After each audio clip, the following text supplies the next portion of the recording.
उत्तर प्रदेश विधानसभा में बीएसपी की बड़ी हार पर बड़े सवाल उठ रहे हैं। आखिर ऐसा कैसे मुमकिन हुआ कि बीएसपी, जिसका जनाधार बहुत अच्छा था, पहले पूर्ण बहुमत से सरकार में रह चुकी है मायावती, और इस बार वो एक बहुत करारी हार उनको देखनी पड़ी है। आखिर इसकी वजह क्या रही होगी? हमारे साथ राम बाबू जी हैं, जो वामसेफ के साथ जुड़े हुए हैं और सामाजिक कार्यकर्ता भी हैं। काफ़ी वक्त से बीएसपी के ऊपर लगातार अध्ययन कर रहे हैं। बीएसपी की जो खामियां हैं, खूबियां हैं, उनको पूरी तरीके से वो समझ रहे हैं, देख रहे हैं। तो उनके पास हम पहुंचे हैं ये जानने के लिए कि वो बीएसपी की हार को किस नज़रिए से देख रहे हैं, उसकी खास वजह क्या हो सकती है। उस पर हम उनसे बात करेंगे। राम बाबू जी, जो बीएसपी का जो प्रदर्शन अभी विधानसभा चुनाव में आया है,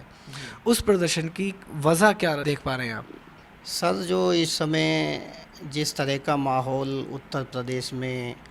बहुजन समाज पार्टी का था, जिस तरीके से हमारे कार्यकर्ता या बीएसपी के लोग जो लगे हुए थे, माहौल बहुत अच्छा था।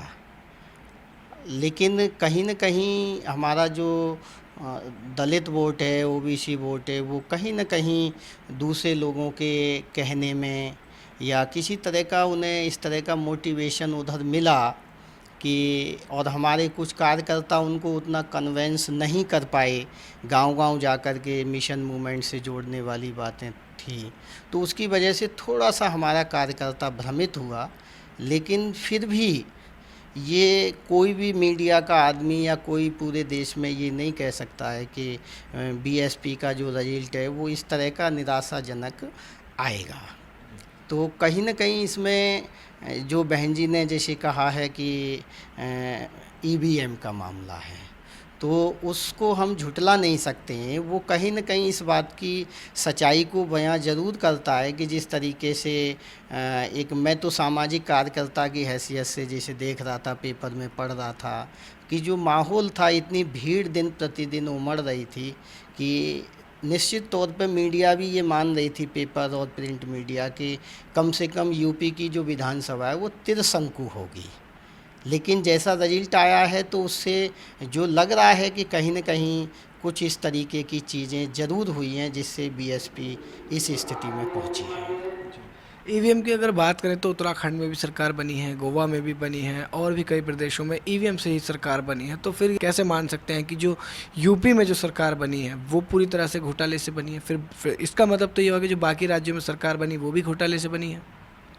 नहीं सर, उसमें आप थोड़ा-सा सोचने की है कि जैसे अदर स्टेटों में जो भी चुनाव हुआ, जिस तरीके का हुआ, तो वहाँ उस तरह की स्थिति नहीं बन पाई थी। एक वन वे जैसे दिल्ली में सरकार, जैसे मान लो जैसे आम आदमी की सरकार की बात थी, तो लोग कांग्रेस बीजेपी से इतने त्रस्त हो गए थे कि क्लियर पता चल गया था कि भाई दिल्ली में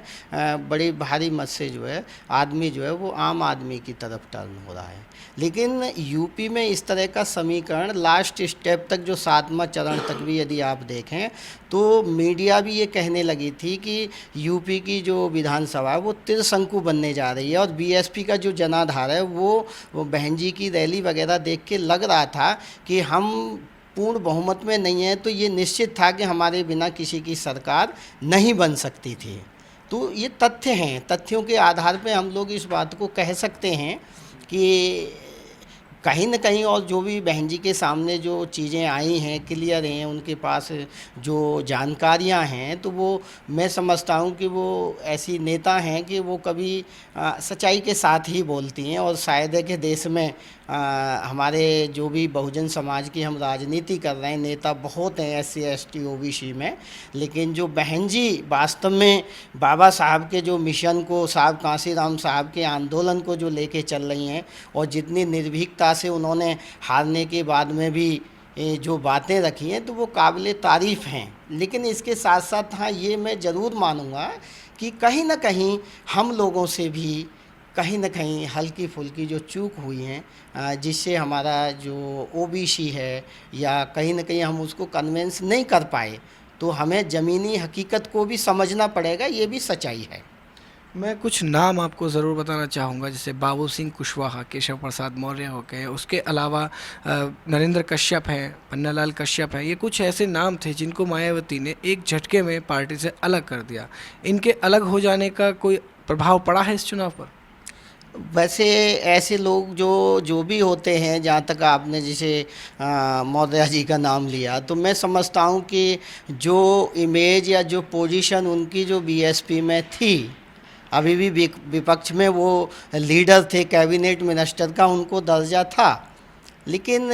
वो कहीं न कहीं लालच में या इस तरह से आए। और मैं नहीं समझता हूँ कि इस तरह के नेताओं के साथ उनका समाज गया है। समाज उनके साथ नहीं गया, सिर्फ ये है कि कहीं न कहीं थोड़ा ये है कि हमारे जो भी पदाधिकारी गण हैं या जो हमारे शुभचिंतक लोग हैं बीएसपी वाले, वो गांव-गांव देहात में जा कर के हमारी जो दलित वर्ग और जो ओबीसी का जो वोटर है उसको समझाने में नाकामयाब रहे, ऐसा मैं मानता हूँ। तो हार की जो सबसे बड़ी वजह आप मान रहे हैं, मैं अभी इस मामले में थोड़ा कंफ्यूज हूँ कि ईवीएम हार की वजह है या जनाधार कम होना हार की वजह है? नहीं, जनाधार तो आप यदि यूपी में देखेंगे तो मैं समझता हूँ कि आज भी बहन जी की रैली या उसके मुकाबले पूरे देश में चाहे वो हमारे देश के प्रधानमंत्री मोदी जी भी रैली कर लें और उधर एक तरफ हमारी बहन मायावती जी कर लें, तो मैं समझता हूँ आज भी जनाधार यदि देखेंगे तो वो बहन जी के पक्ष में ही ज़्यादा नज़र आएगा। क्योंकि एससी एसटी ओबीसी ने वास्तव में, जो अम्बेडकराइज लोगों ने, जो बुद्धिजीवी लोग हैं, उन्होंने बहन जी को अपना नेता माना है। और नेता ऐसे ही नहीं माना है, बहन जी ने वो कारनामे किए हैं। यदि आप संसद में देखें, अभी जो कार्रवाई चल रही थी, चाहे वो प्रमोशन में रिजर्वेशन का बिल हो, चाहे वो रोहित वेमुला वाला कांड हो या अदर कांड देश में हुए हो, तो आप ये देखेंगे कि संसद में एक ही हमारी नेता थी जो इनके खिलाफ जो है संसद में दहाड़ने का काम कर रही थी। यानी एससी एसटी ओबीसी के साथ जो भी अत्याचार या इनके जो नुकसान की जो बात हो रही थी, तो उसके पक्ष में बोलने वाली सिर्फ एक ही नेता है और वो बहन मायावती जी हैं, इसमें कोई दो राय नहीं है।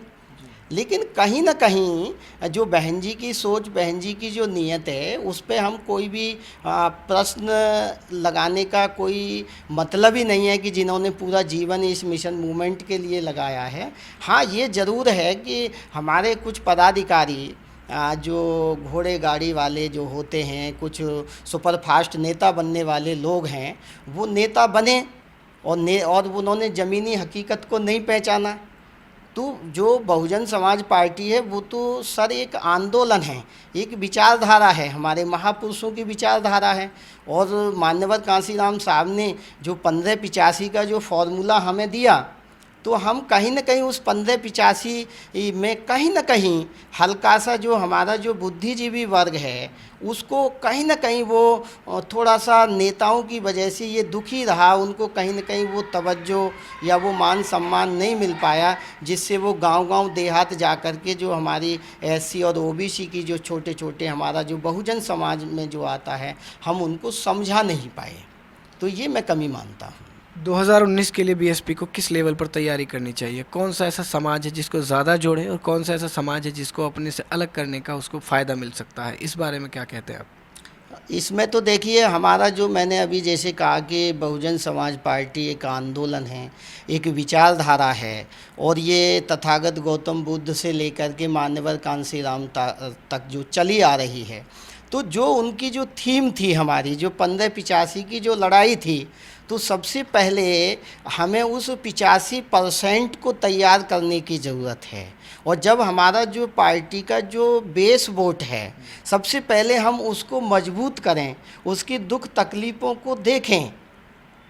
तो जब हम उनकी दुख तकलीफ़ों पे ध्यान देंगे, और जब वो साहब कहते थे कि जब ये मेरा दलित वर्ग जो है चुंबक की तरह इकट्ठा हो जाएगा एक जगह, तो जो अदर समाज है, चाहे वो बैकवर्ड के साथी हैं, चाहे हमारे जो सवर्ण समाज में ऐसे साथी हैं जो मानवतावादी विचारधारा को चाहते हैं, तो वो हमें लाइक करेंगे। लेकिन हमें पहले अपने बेस को मजबूत करना है। और बेस में मतलब यही नहीं है कि एक पूरा दलित वर्ग है, दलित वर्ग में हमारी एससी में कम से कम 65-66 जातियां आती हैं, ऐसे ही ओबीसी में हमारी जो है लगभग काफ़ी जातियां आती हैं, और हमारे मान्यवर कांसीराम साहब ने तो 6743 जातियां इस एसटी ओबीसी और उसमें बताई।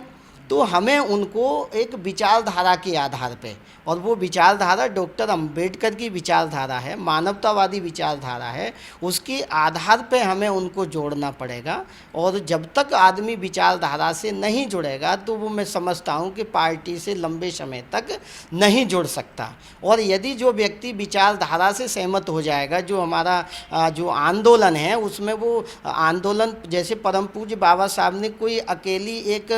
दलित जाति या जाटव या महारों के लिए नहीं किया, बाबा साहब ने तो पूरे देश के लिए किया, पूरे देश की महिलाओं के लिए, सर्व समाज के लिए संविधान के माध्यम से जो अधिकार दिए। आज आप देखते हैं कि यदि हमारी महिला चाहे वो किसी जाति धर्म बिरादरी की है, तो परम पूज्य बाबा साहब ने उन्हें जो पढ़ने लिखने का या जो बराबरी का जो अधिकार दिया, तो उसमें महिलाएं तो हमारे सवर्ण समाज की भी आती हैं। तो हमें उसी विचारधारा को लेके चलना है जिसे साहब ने बामशिप बनाई थी। तो बामशिप का मतलब backward and minority communities employees federation. अब बिफोर बैकवर्ड का मतलब साहब ने बताया था SC ST OBC। तो हमें जो SC ST जो OBC है उसका जो एक विचारधारा है, एक आंदोलन है, और वो साहब कैडर बेस पे गांव-गांव में जा कर के और लोगों को जगाने का काम करते थे। और साहब ने हर गांव-गांव लेवल पे, तहसील और ज़िला स्तर पे उनके नेता खड़े किए थे। तो उसमें कहीं ना कहीं हमें लगता है कि उसी कैडर पे, हमें उसी पैटर्न पे जो साहब वाला था उसको मजबूत करना पड़ेगा, और आने वाले चुनाव में हमें सफलता ज़रूर मिल सकती है बीएसपी को। 2012 के विधानसभा चुनाव में एक बहुत बड़ी जो खास बात देखी गई थी वो ये थी कि मायावती ने कुछ अच्छे जो प्रत्याशी थे, मतलब कार्यकर्ता थे बड़े लेवल के, मैं सबके नाम नहीं बता सकता हूँ, उनकी लिस्ट में लगभग 80 लोग थे, उनको पार्टी से बाहर निकाल दिया था। और एक हैरानी की बात ये थी कि उन सभी लोगों ने समाजवादी पार्टी ज्वाइन की और वो लगभग सारे ही अपनी अपनी जगहों से विजयी हुए। समाजवादी ने पूर्ण बहुमत की सरकार बनाई। तो जो मायावती का जो एक रवैया है, जिसको लोग अक्सर ये कहते हैं कि थोड़ा सख्त है, ये रवैया तो इस हार की वजह नहीं है। नहीं, ऐसा नहीं है। यदि बहन जी सख्त ना हो तो मिशन मूवमेंट ऐसे बातों से नहीं चलता है। जिसे आप देख रहे हैं कि समाजवादी पार्टी में जो कुछ इलेक्शन से पहले हुआ, परिवार में जो भी झगड़ा हुआ, वो सिर्फ इसीलिए हुआ कि उनमें जो एक कड़क डिसीजन लेने वाला व्यक्ति, जिसे चाहे वो मुलायम सिंह यादव जी थे, वो बुजुर्ग हो गए, या अखिलेश यादव जी, तो उनको भी लोग नेता स्वीकार नहीं कर रहे थे। मेरा जो मुख्य सवाल है वो ये है कि जिन लोगों को निकाला गया उन लोगों ने जीत हासिल की। अगर वो पार्टी में बने रहते तो क्या उनकी वो जीत जो 2012 में जिसका फ़ायदा समाजवादी को मिला वो बहुजन समाज पार्टी को नहीं मिल सकता था क्या? नहीं, हो सकता है कि उसमें फ़ायदा मिल जाता, लेकिन जो बीएसपी की आप थ्योरी को जो समझेंगे, जो मैं बार बार इस बात को कह रहा हूँ कि बीएसपी एक आंदोलन है, एक विचारधारा है। और यदि कोई आदमी एमपी एमएलए बन के भी जब उस विचारधारा को फॉलो नहीं करता है, भाई दलित वर्ग यदि पार्टी के ही नेताओं को वोट क्यों देता है कि वो दलित वर्ग के सुख दुख में काम आए हैं, उनके खिलाफ जो अत्याचार देश में होते हैं, दुराचार होता है, उनकी ज़मीन कब्जाई जाती हैं, तो उनसे उनको निराकरण मिले, उससे उनको कुछ पार्टी से फ़ायदा हो। तो जो लोग ऐसे जीत के आए कि जिन्होंने पार्टी लाइन से हट के काम किया, यानी जो कैडर बेस पे या आंदोलन के तहत हमारे लोगों के सुख दुख में वो लोग काम नहीं आए, और उनकी जो रिपोर्टिंग इस तरीके की बहन जी को पहुंची, तो बहन जी भी ये जानती हैं कि शासन सत्ता तो आती जाती है,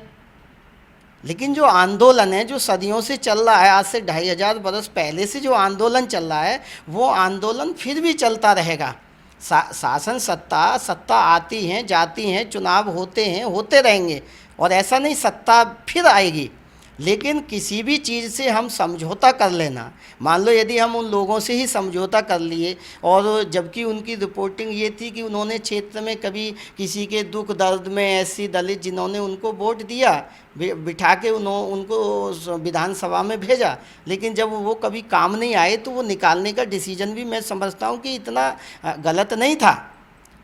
क्योंकि यहाँ सिर्फ विचारधारा अन्य पार्टियों में बीजेपी बीएसपी या अन्य पार्टियों में अंतर सर इतना ही है कि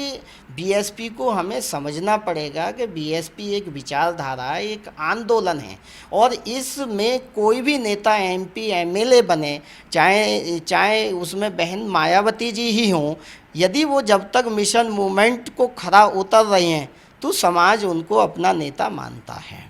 और अन्य नेता ऐसे हैं जिन्होंने बाबा साहब के नाम को भुनाया, लेकिन आज वो कहाँ कहाँ लोग बैठे हैं आप लोग देख रहे हैं, लेकिन उनका क्या है, उनका रिमोट कंट्रोल दूसरी जगह है। जो लोग मंचों पे जो अम्बेडकरवाद और बुद्धिज्म के नाम पे जो वो दुहाई देते थे, लेकिन आज वो कहाँ बैठे हैं, आज वो एक लाइन बोलने को मजबूर हैं कि वो जिस पार्टी के नुमाइंदे आज बने बैठे हैं उस लाइन से हट के एक लाइन बोल के दिखा दें। तो ये आंदोलन है, और आंदोलन में जब कोई आदमी खरा नहीं उतरता है तो कड़क डिसीजन लेने पड़ते हैं। लेकिन मैं यहाँ ये ज़रूर कहूँगा कि हाँ, हार के मैं भी एक चिंतनशील व्यक्ति होते, सोशल एक्टिविस्ट होते हुए मैं ये ज़रूर कहूँगा कि जो समाज का जो बुद्धिजीवी वर्ग है, जिसे वामसेफ है, तो वामसेफ निस्वार्थ पार्टी और संगठन को मदद करती रहती है। सब लोग चाहते हैं कि हमारी शासन सत्ता हो, लेकिन ये जो बुद्धिजीवी वर्ग है ये कहीं न कहीं अपना मान सम्मान, अपना रेस्पेक्ट चाहता है, और ये कोई एमपी मिनिस्टर बनना नहीं चाहता, लेकिन सिर्फ इसकी बात को भी सुना जाए। और जो आज आप देख रहे हैं कि लगभग पिछले 15 साल में बहुत सारे कुछ हमारे यूथ नए नए साथी जो मिशन मूवमेंट में आगे बढ़ रहे हैं, जो आज बहुत अच्छे मंचों से अपनी बात को बहुत अच्छे तरीके से पब्लिक को कन्वे कर रहे हैं, तो थोड़ा सा जो है हमें ऐसे लोगों को आगे लाने की ज़रूरत है। क्योंकि ज़माना जब यूथ का है तो यूथ को भी, जबकि बहन जी की मैं यहाँ कमी नहीं मानूंगा, उन्होंने कहा 50% यूथ होना चाहिए पार्टी में, लेकिन जो उनके नुमाइंदे हैं निचले स्तर पे जिनको उन्होंने लगाया, वो कहीं न कहीं इस काम को नहीं कर पाए। बहन जी को हो सकता है कि हम ये कह सकते हैं कि कहीं न कहीं उन्होंने गुमराह करने की कोशिश की कि बहन जी सब कुछ नीचे ठीक है, लेकिन हमें यूथ को जोड़ने की ज़रूरत है। यूथ को समझना पड़ेगा कि आज का यूथ चाहता क्या है, यूथ को लीडरशिप भी देनी पड़ेगी। और यदि हमारे जो सामाजिक संगठन है, एक बात मैं ये भी कहना चाहता हूँ कि मैंने इलेक्शन में ये भी देखा कि हमारे जितने सामाजिक धार्मिक संगठन लग रहे थे वो भी ये चाहते थे कि हमारी बहन जी शासन सत्ता में आएँ। ऐसा नहीं है कि वो कोई हमारे, लेकिन अब हमें भी ये सोचना है, या हमारे जो बसपा के जो जिम्मेदार साथी हैं उनको भी ये सोचने की आवश्यकता है कि उन धार्मिक सामाजिक संगठनों को भी हमें तवज्जो देनी पड़ेगी, और वामसेफ के जो लोग हैं चुनिंदा लोग, उनको भी हमें जो है तवज्जो देनी पड़ेगी, उनको भी मान सम्मान देते हुए, क्योंकि ये मिशन आंदोलन है और इसमें हर तरह के व्यक्ति की हमें जो है सम्मान देते हुए तभी हमारा मिशन मूवमेंट या पार्टी आगे बढ़ सकती है। ईवीएम ने किसको जिताया, किसको हराया, इससे ज़्यादा अब सोचना ये ज़रूरी है कि जो जीत जो हुई है पार्टी की वो किसी हद तक सही है। बसपा को ज़रूरत है अब हार की समीक्षा करें, गहरा चिंतन करें और कुछ अलग नई नीतियों के साथ आगे की तरफ बढ़े। कैमरा पर्सन गौतम के साथ मैं लव कुमार, नेशनल दस्तक, दिल्ली।